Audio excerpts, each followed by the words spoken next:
আসসালামু আলাইকুম। আশা করি সবাই ভালো আছেন।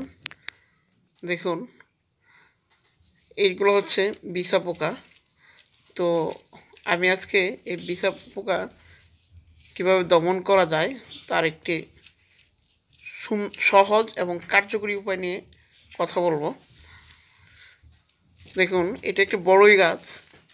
এই গাছের সবগুলো পাতা প্রায় খেয়েই ফেলেছে। আমি এতদিন ছাদে না আসার কারণে আমার চোখে পড়েনি। তো আজ যখন এটা চোখে পড়লো তখন ভাবলাম যে সবারই তো এই প্রবলেমটা আছে, এটা সমাধানের জন্য কিছু করা দরকার।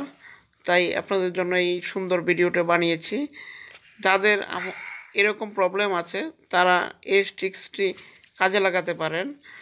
তো আমি যে জিনিস দিয়ে এই বিছা পোকাকে দমন করব, এই জিনিসটা সবার বাসায় থাকে। সেটা হচ্ছে ডিটারজেন্ট। 1 লিটার পানিতে 1 চা চামচ পরিমাণ ডিটারজেন্ট মিশিয়ে যদি আমরা স্প্রে করি গাছে, তাহলে এই পোকাগুলো আর থাকবে না। শুধু এই পোকা নয়, আমাদের ছাদ বাগানের গাছে যে ধরনের ছোটোখাটো জব পোকা, মাছি পোকা যেগুলো থাকে সবগুলোই প্রায় এই মিশ্রণ দিয়ে দূর করা সম্ভব। আপনারা দেখেছেন আমার গাছগুলোতে তেমন কোনো পোকা নাই, ভবিষ্যতেও আরও দেখতে পাবেন। তো চলুন আমরা স্প্রে করতে থাকি।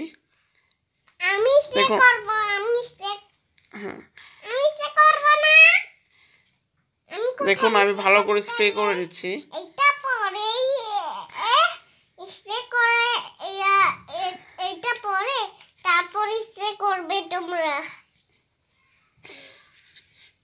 সুন্দর করে স্প্রে করে নিচ্ছি যাতে সব জায়গায় যায়। ঠিক একদিন পর, আনুমানিক 24 ঘন্টা, আমি পরদিন বিকালে আবার ছাদে উঠছি।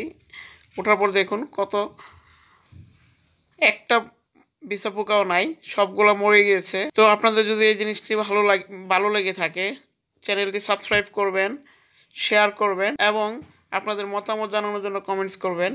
পরবর্তী ভিডিও আসার আগ পর্যন্ত সুস্থ থাকুন, ভালো থাকুন, সুন্দর থাকুন। আজ এ পর্যন্তই। আল্লাহ হাফেজ।